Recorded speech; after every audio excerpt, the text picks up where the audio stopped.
नमस्कार मित्रांनो, स्वागत आहे तुमचं. 8 तारखेला म्हणजेच परवा दिवशी मैदान होतं आहे. थारचं मैदान आहे आणि त्या मैदानाचे सगळे पैरे जे आहेत ते एक अंदाजित सगळीकडे चालू आहेत, परंतु एक पैरा असा समजला आहे की तो फिक्स झाल्यास जमाचा आहे.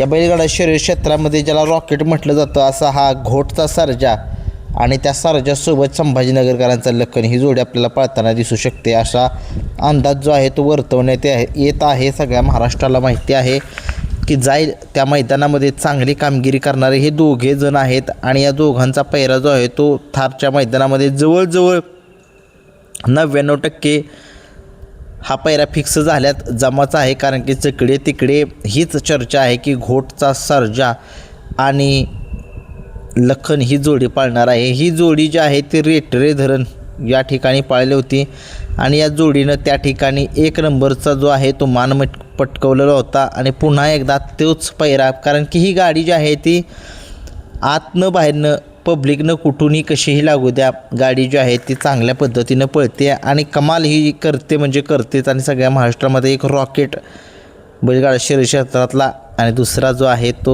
लखन सगळ्या महाराष्ट्रामध्ये श्रीनाथ केसरीचा 1 नंबरचा मानकरी, पंचम हिंद केसरी असा जो बहुमान पटकवलेला असा हा लखन. आता सगळे म्हणते पंचम का बरं, त्यांनी बॅनरवर टाकलेलं म्हणून मी आपलं पंचम म्हणतो. मला माहीत नाही की कुठं पंचम झाला आहे, पण मला वाटते पेडगाव आणि श्रीनाथ केसरी ह्याच मैदानामध्ये 1 नंबर झाला आहे असं वाटते मला. तर कमेंट्समध्ये सांगा कुठल्या मैदानामध्ये 5 वेळा हिंद केसरी झालेला आहे लखन. आता सुरुवात करूया की ही एक टॉपची पैऱ्या झालेला आहे.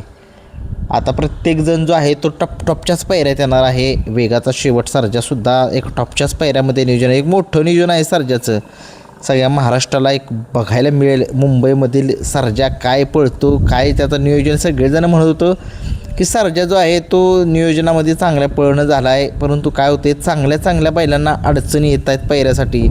आणि तुम्ही बघितलं अभिजित भैया पवार सगळ्या महाराष्ट्राचे लाडके आहेत ते, आणि त्यांनी खूप सारे प्रयत्न करतात, परंतु पैरे जे आहेत ते पेंडिंगला असतात दुसऱ्यांचे सुद्धा. त्याच्यामुळे ते सुद्धा काय करणार, त्यांच्याकडे सुद्धा एक हुकमी एक्का सर्जा आहे, परंतु एकटा बैल पळून चालत नाही, दुसरासुद्धा बैल पळावा लागतो. आणि तसंच आहे सर्जाच्या बाबतीत. सर्जा किती ओढून तरी वाढणार आहे. असो आपला सर्जा, वेगाचा शेवट सर्जा एका टॉपच्या पैऱ्यामध्ये येतोय. काय वाटतं तुम्हाला, घोटचा सर्जा आणि लखनला सर्जासोबत कुठला बैल पाहिजे की जेणेकरून तो थार मैदानामध्ये सर्जा रोखेल? काय वाटते करा कमेंट्स बॉक्समध्ये सांगा. मी एक विषय आजचा असा घेतला आहे की लखन आणि घोटचा सर्जा ही जोडी पाळणार आहे, तर मग या जोडीला रोखणारी अशी कुठली जोडी आहे की या जोडीला रोखू शकते, आपण हा पैरा रोखू शकतो? जरा तुम्ही सांगा. मी बैल फक्त सांगेन, त्याच्याबरोबर फक्त तुम्ही सांगायचे कमेंट्समध्ये की हा बैल त्याच्यासोबत जर असेल तर तो नक्कीच रोखू शकेल. आता वळतोय मी गर्णिकेच्या राजाकडे. सगळ्या महाराष्ट्राला माहीत आहे जी गाडी कुणाला मरत नाही ती गर्णिकेचा राजा मारतो तर मारतोच. त्याचा इतिहास खूप जुना आहे आणि ते इतिहास त्याने पुन्हा एकदा सिद्ध करावा. सगळ्या महाराष्ट्राचा लाडका आहे हा गर्णिकेकरांचा, बाळासाहेब माने गर्णिकेकरांचा हिंद केसरी चटणी भाकरीचा पैलवान. तो सुद्धा एक चांगल्या फॉर्ममध्ये आला आहे अलीकडे, आणि काही जण म्हणत आहेत की तो पळण्याची शक्यता कमी आहे खूप की थारच्या मैदानामध्ये, पण मला वाटतं तो पळेल त्या ठिकाणी. मुंबईमध्ये त्याचं नियोजन करतील, जर त्याचं नियोजन जर कोणासोबत व्हावं हे सुद्धा थोडं कमेंट्समध्ये सांगा. काही सगळ्या अखंड महाराष्ट्राला बघायचे हा गर्णिकेकरांचा राजासुद्धा मुंबईमध्ये कधी पळाला नाही आजपर्यंत, परंतु बघायचे लोकांना त्याचा पळसुद्धा. खूप सारे फॅन्स आहेत त्या गर्णिकेकरांच्या राजाचे. गर्णिकेकरांच्या राजासोबत कोण पळावं मुंबईच्या थारच्या मैदानामध्ये जेणेकरून घोट सर्जा आणि लखन या जोडीला रोखू शकतील? आता बोलतोय द्वारलीच्या हरण्यासोबत, हरण्याकडे बोलतोय. हरण्यासुद्धा एक टॉपचा नंदी आहे या बैलगाडा शर्यत क्षेत्रामधील. त्याचासुद्धा अलीकडे थोडासा बॅड फॉर्म जो आहे तो चालू आहे, परंतु तो बॅड फॉर्ममध्ये लवकरात लवकर कवर व्हावा आणि तो सुद्धा आपल्याला बघायचे. मुंबईच्याच म्हणजे त्यांच्याच ठिकाणचं जे मैदान होतं त्या मैदानामध्ये आपल्याला बघायचे कशा पद्धतीनं तो मुंबईमध्ये पळतोय 3 फेऱ्याच्या मैदानामध्ये. काय असायला पाहिजे आपल्या हरण्याचा पैरा? जरा कमेंट्समध्ये सांगा, जेणेकरून घोट सर्जा आणि लखन या जोडीला रोखू शकतील. आता बोलतोय मी भोंगाकडे. सगळ्या महाराष्ट्राला माहिती आहे भोंगा आत्ता या बैलगाडा शर्यत क्षेत्रामध्ये बिनजोडचा बादशाह आहे आणि 3 फेऱ्याचा सुद्धा बादशाह आहे चालू सीझनमधील. परंतु काय होते, भोंगा सगळ्या महाराष्ट्राला माहिती आहे भोंगालासुद्धा बैल पुरत नाही आहे आणि भोंगा बिनजोडचा बादशाह आहे तर आहेच म्हणावं लागेल. कोण असायला पाहिजे भोंगासोबत जेणेकरून भोंगा, घोट, सर्जा आणि लखन यांची गाडी रोखू शकेल, कारण की भोंगाकडे खूप सारं स्पीड आहे.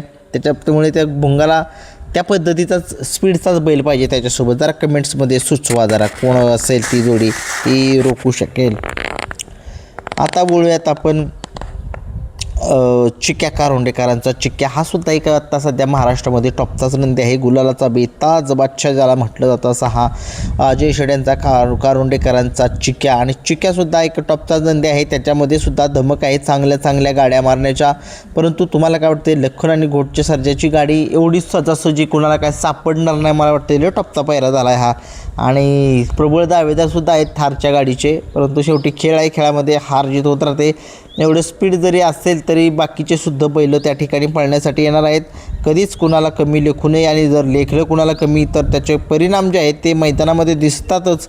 चांगल्या चांगल्या गाड्यांना जो आहे तो पराभव कधी कधी गटालासुद्धा सहन करावा लागतो. परंतु ही गाडी गटाला हरणारी नाही घोट, सर्जा आणि लखनची.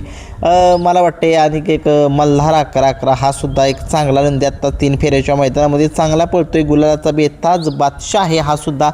काय वाटते मल्हार 11-11 सोबत कोण असावा की जेणेकरून ही गाडी रोखू शकण्यासाठी मल्हार 11-11 सोबत हा पहिरा व्हावा, तर कमेंट्स बॉक्समध्ये सांगा तुम्ही. विठ्ठल नानांचा तेजा दिवाणे ही सुद्धा एक गाडी चांगली आहे. बघूया, ही सुद्धा गाडी एक चांगली पळते. जर गाडी जर व्यवस्थितपणे जर लागली ना, शेवटी त्या बैलांच्या मूडवरती डिपेंड आहे की कशा पद्धतीने ते पळतायत.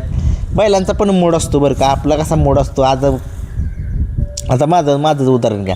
आता समजा मला एका ठिकाणी मुलाखत घ्यायला आला फोन किंवा माझा नाही मूडच पण मी म्हणणार काय राहू दे माझा नाही मूड, पण काय ते काय कारण सांगणार. म्हणजे एक उदाहरण देतो आहे तुम्हाला. समजा आपण एखाद्याला फोन आला की गावाला जायचं इकडे तिकडे आणि आपण काय म्हणणार राहू दे नाही मूड, राहू दे गावाला बिवाला कुठं जातो आहे आराम केला बरं.